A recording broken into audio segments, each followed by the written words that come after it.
Hoje nós vamos falar sobre salvação. Tanto hoje como amanhã nós vamos tratar sobre esse tema. Vamos definir salvação.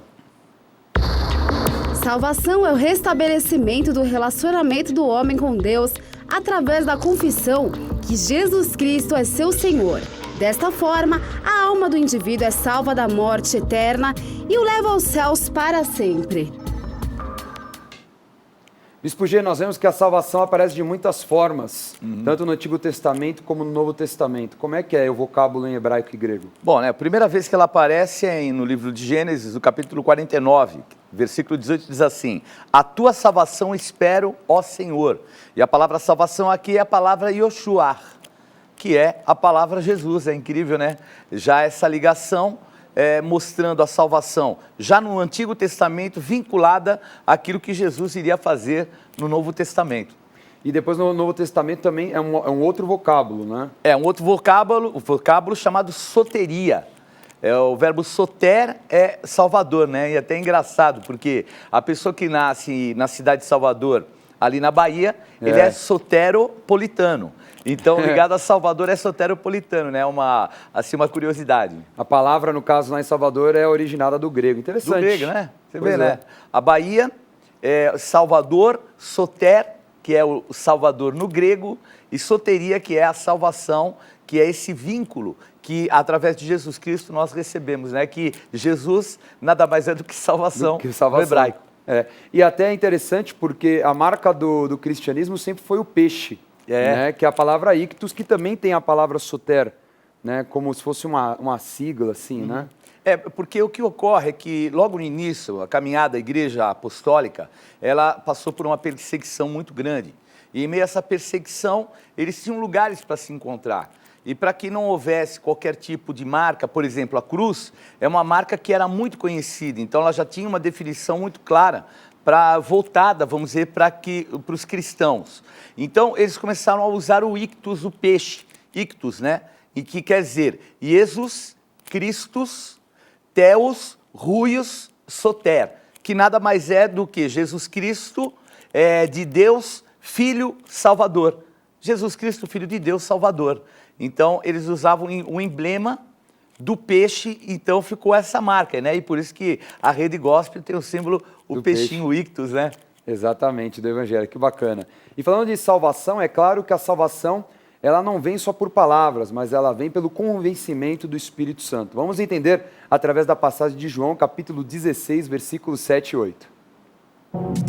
Vamos lá, João capítulo 16, versículos 7 e 8. Mas eu vos digo a verdade, convém-vos que eu vá, porque se eu não for, o Consolador não virá para vós outros. Se porém eu for, eu vô-lo enviarei. Quando ele vier, convencerá o mundo do pecado, da justiça e do juízo. Então nós vemos aí que o Espírito Santo convence o homem do pecado, da justiça e do juízo. Ou seja, você precisa ter uma mudança de prática e desejar que o Espírito Santo esteja na tua vida. Muitas pessoas têm um ótimo discurso de fé, mas o que está no interior? Por isso que aqui, essa passagem, Jesus fala, quando o Consolador vier, quando o Espírito Santo vier, ele fará a transformação verdadeira, porque senão não passa de uma religião. A pessoa tem práticas, ela aparenta ser uma pessoa santa, certinha, que crê em Deus, mas dentro, talvez ela não seja. Agora, o que convence mesmo o homem não são só as palavras, o que convence é o Espírito Santo de Deus. Por isso que o processo da salvação, ele vem acompanhado de uma conversão, de uma transformação profunda, de uma mudança de rumo. Vamos definir conversão. Conversão é trocar de caminho, deixar de ser velha criatura pecaminosa e passar a ser nova criatura, que luta contra o pecado. Então é você mudar de caminho. Você estava num caminho, até Jesus usa a figura do caminho largo, onde tudo é fácil, tudo é tão permitido de uma forma má, e de repente você opta por um caminho difícil, mas você sabe que é um caminho de santidade e que vai te levar à vida eterna. Porque o fruto da salvação é te conduzir à vida eterna com Jesus Cristo. e você já viver ainda em vida, né, vida humana, o reino dos céus. Por isso que nós vemos nessa passagem, por exemplo, nós podemos estudar hoje, nós vamos falar muito sobre ele, sobre o apóstolo Pedro. O apóstolo Pedro foi uma pessoa que passou por um processo longo de conversão, não foi algo tão rápido assim, porque ele até aparentava ser uma pessoa convertida, mas só se converteu realmente quando ele se transformou em um apóstolo, quando ele assumiu a sua condição, o seu chamado. E é interessante até a origem do apóstolo Pedro, né, Bispo G? Porque ele veio de uma região chamada Galileia. Famosa. Como é que era a Galileia? Galileia dos gentios, né? Então, o local de trevas. Então tem todo um componente histórico, né, voltado para essa área, porque a Galileia, ela ficava, vamos dizer assim, bem ao norte de Israel. No meio ficavam os samaritanos e a Judéia ficava na parte de baixo. Nós sabemos, né, que eles se fechavam muito na sua cultura, né, os judeus, e eles tiveram um atrito muito forte com os samaritanos, né, desde a época que a gente conhece bem, né, a época de Neemias, onde Neemias estava retomando a reconstrução, estavam os samaritanos ocupando aquela área. Então, um contingente de judeus ficou para cima dos samaritanos e se mesclou com os gentios, que eram as outras nações, né? O termo gentio é etnos, que é nada mais do que as outras nações. E dessa forma, criou um preconceito muito grande dos próprios judeus com os galileus. Então os galileus eram discriminados, tanto quanto eram discriminados os próprios... agora até esqueci o termo, né? Mas os outros povos, né? Os gentios. Os gentios, é. Então eles também tinham o mesmo tipo de, vamos dizer assim, discriminação e fazendo com que eles fossem colocados meio à parte. Então é importante a gente entender isso, até para entender o preconceito que havia em relação a Jesus. E um dado assim importante é que esse preconceito contra os galileus era deles mesmos, porque um dos galileus que era discípulo de Jesus, antes, né, da sua processo de conversão na sua vida, ele falou, puxa, de Nazaré pode vir alguma coisa boa? Quer dizer, ele estava um pouquinho mais perto do mar da Galileia, né? Nazaré ficava um pouquinho mais afastado. Então vejam o preconceito. Briguinha, né, de gangue, né? Briguinha de gangue, de bairro. Muito interessante isso. E que a gente às vezes percebe que existe, né? Num país aqui a gente tem verdade. Um pouquinho disso, né? Infelizmente. Bairrismo, né? Tipo, e até em tantos meios a gente vê, né? Uma disputa humana totalmente desnecessária. Agora, Pedro, ele é um cara que quando Jesus encontrou, ele estava completamente falido, né? Caideira total. Aliás, vamos ver a passagem de Lucas 5, versículo 3 em diante, que retrata isso. Vamos lá. Lucas capítulo 5, versículos 3 a 11. Entrando em um dos barcos que era de Simão, pediu-lhe que o afastasse um pouco da praia, e assentando-se ensinava do barco às multidões. Quando acabou de falar, disse a Simão, faze-te ao largo, e lançai as vossas redes para pescar. Respondeu-lhe Simão, mestre, havendo trabalhado toda a noite, nada apanhamos, mas sob a tua palavra lançarei as redes. Isto fazendo, apanharam grande quantidade de peixes, e rompiam-se-lhe as redes. Então fizeram sinais aos companheiros do outro barco, para que fossem ajudá-los. E foram, e encheram ambos os barcos, a ponto de quase irem a pique. Vendo isto, Simão Pedro prostrou-se aos pés de Jesus, dizendo, Senhor, retira-te de mim, porque sou pecador. Pois, à vista da pesca que fizeram, a admiração se apoderou dele e de todos os seus companheiros, bem como de Tiago e João, filhos de Zebedeu, que eram sócios. Disse Jesus a Simão, não temas, doravante serás pescador de homens. E arrastando eles os barcos sobre a praia, deixando tudo, o seguiram. Então é muito legal ver o momento que Pedro estava vivendo quando ele foi chamado por Jesus. Ele é um momento que ele estava falido, numa condição financeira muito difícil, numa região, como o Bispo G falou, na Palestina, que já era uma região extremamente pobre, né, muito difícil, de uma economia agrária, né, também dependente de pesca. Então era um cenário completamente diferente, por exemplo, da Judéia de Pôncio Pilatos, não é, que tinha ali um centro religioso. Então era muito complicado o momento. E Pedro, ele passa por um processo de conversão que começa atendendo aquilo que Jesus mandou. O primeiro passo, Jesus falou, olha, eu vou entrar agora no teu barco. Você quer entrar? E Jesus pergunta, olha, eu quero entrar no teu barco. Você deixa eu entrar no seu barco? E Pedro falou, claro, pode entrar, porque Jesus estava com uma multidão ministrando. Então tudo começa com uma abertura, em eu ouvir a palavra de Deus. Porque a palavra, ela nos convence também através do Espírito Santo. A palavra é a semente. Então como é que eu vou me converter se eu não estou aberto a ouvir, aberto a entender? Talvez você já evangelizou alguém que ela poderia ser um potencial de transformação, mas ela simplesmente não quis nem ouvir.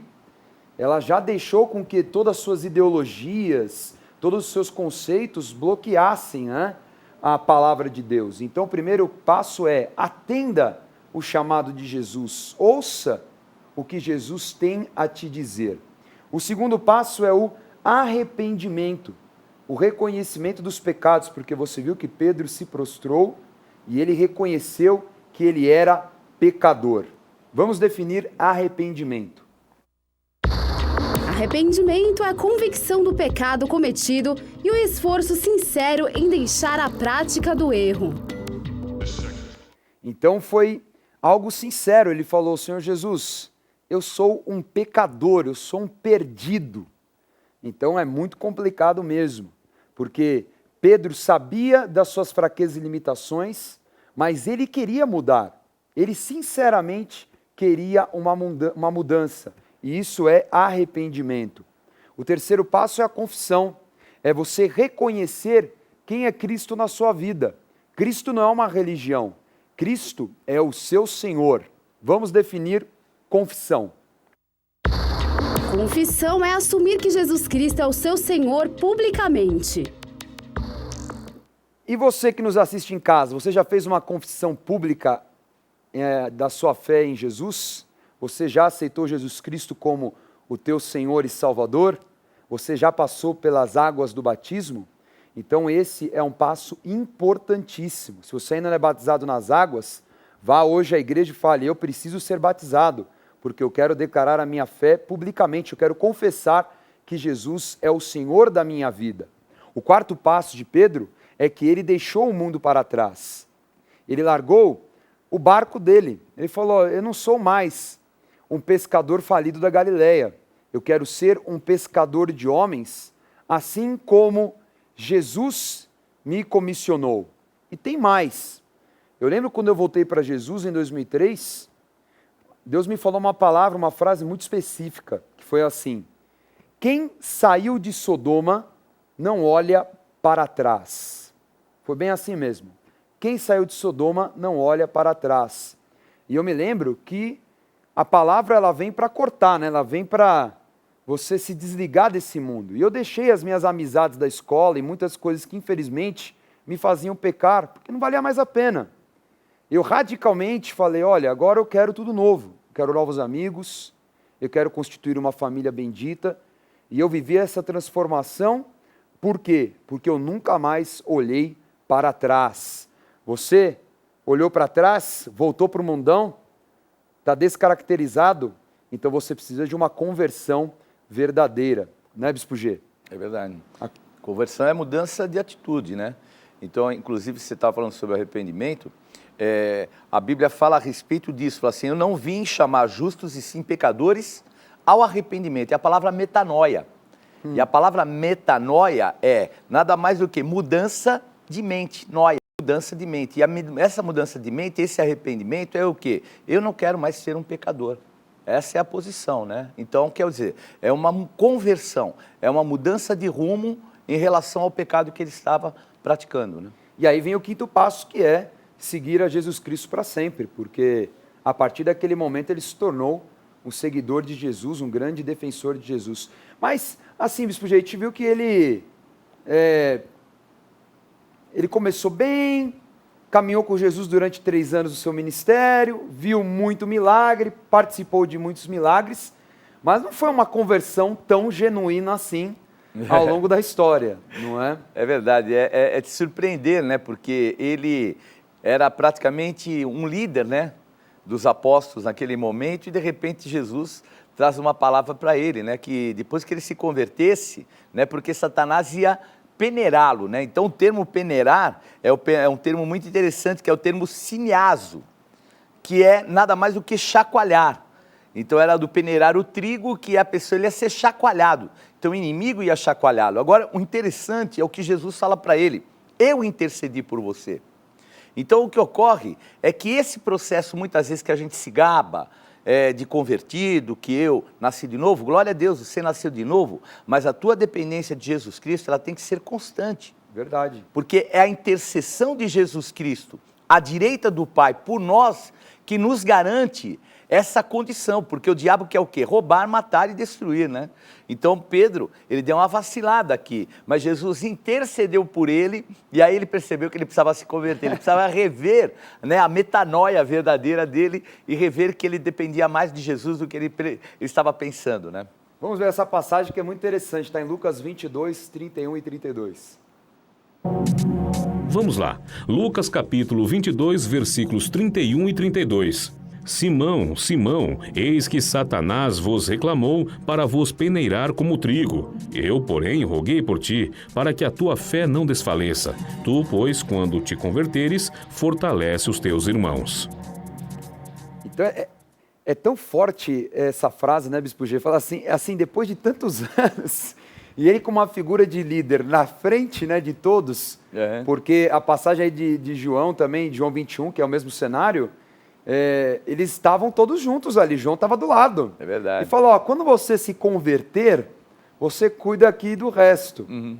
Então é algo até assim agressivo, assim, né? A sensação é até péssima para Pedro, assim, né? Fala, olha, né? abre, já conhecia a figura, né?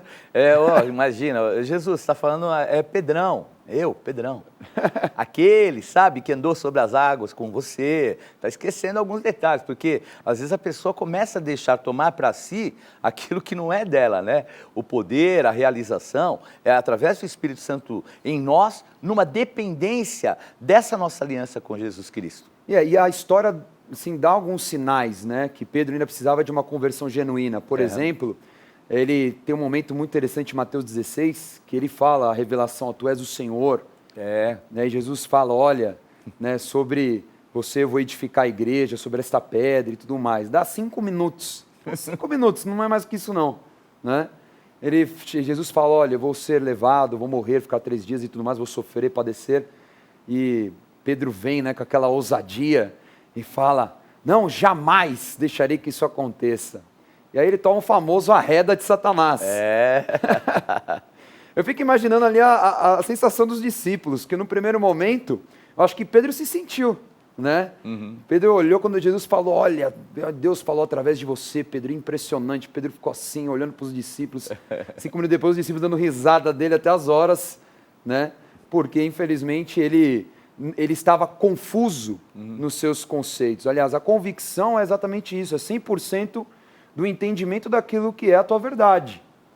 Então Pedro depois ele nega Jesus 3 vezes. E até o detalhe, porque assim, talvez naquela hora ele pudesse pensar, olha, se for necessário, eu tiro da espada, se eu precisar cortar a orelha de alguém, eu corto a orelha de alguém. E ele cortou a orelha, né? Cortou de mesmo. Malco, né? Mas a hora que a coisa pegou, o negócio apertou, aquele que era o primo de Malco, ele encontra o primo de Malco no momento que Jesus estava preso. Sim. E ali então ele ficou com medo, né? Aí ele percebeu, ele negou, e a Bíblia ainda fala que ele praguejou.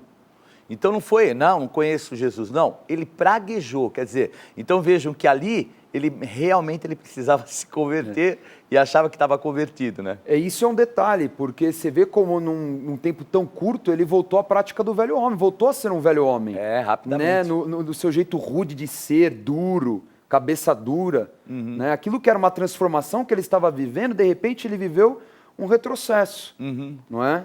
E aí a passagem depois que Jesus ressuscita, que ele fala com Pedro, é outro indício maravilhoso disso. Porque quando ele fala assim, Pedro, tu me amas, que pergunta a Pedro por 3 vezes, é interessante que são vocábulos no grego diferentes sobre amor. Que é assim, a língua portuguesa, tudo é amor, né? Tudo é amor. Tudo é amor. Mas no grego, na Bíblia, não. A Bíblia traz 3 formas diferentes de amor. Não é, bispo?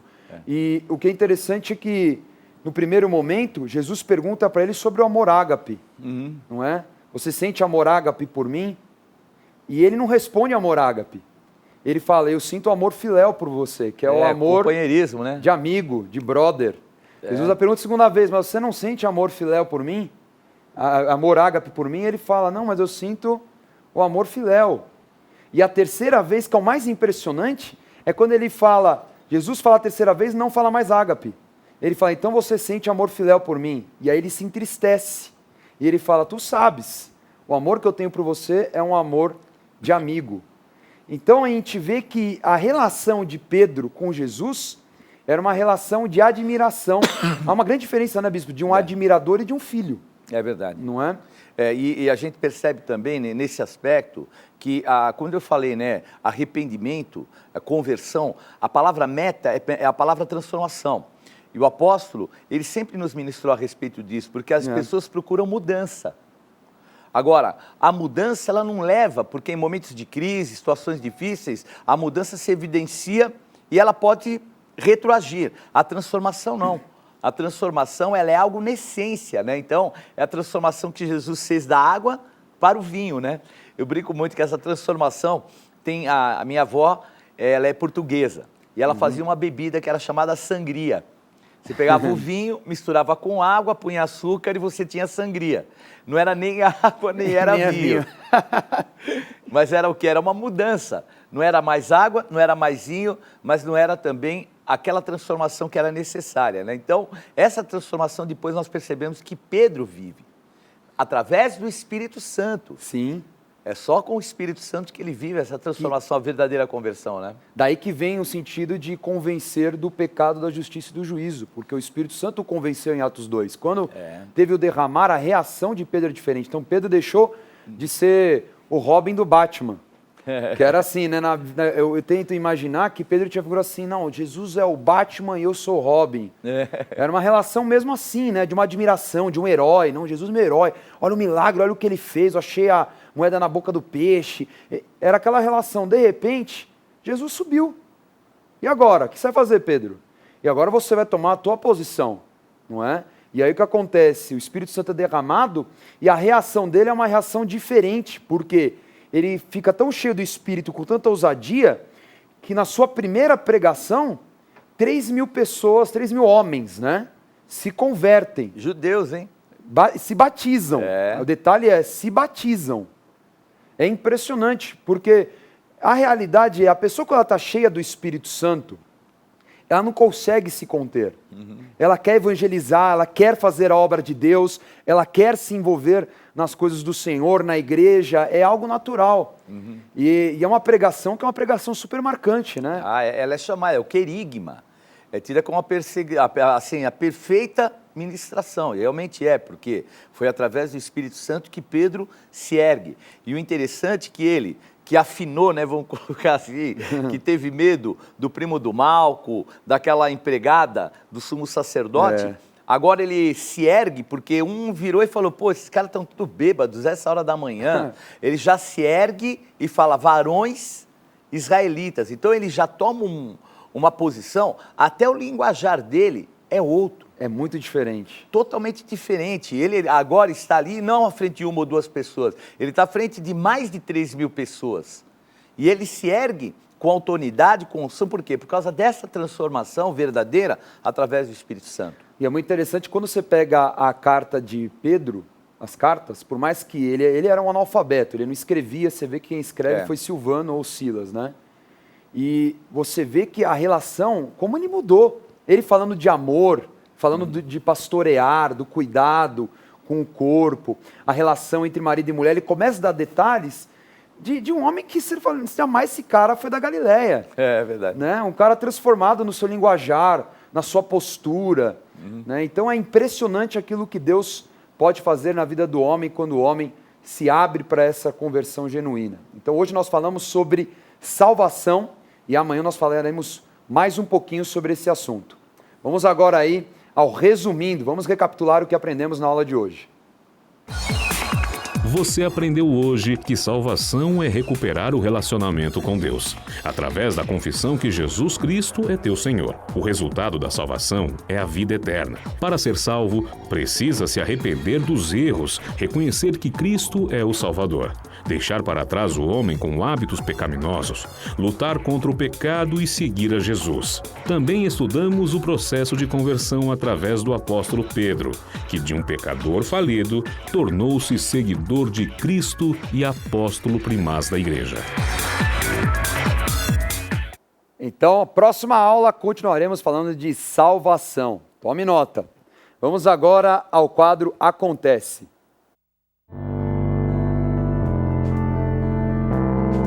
Não perca a oportunidade de se aperfeiçoar mais no conhecimento da Palavra de Deus e desenvolver seu ministério.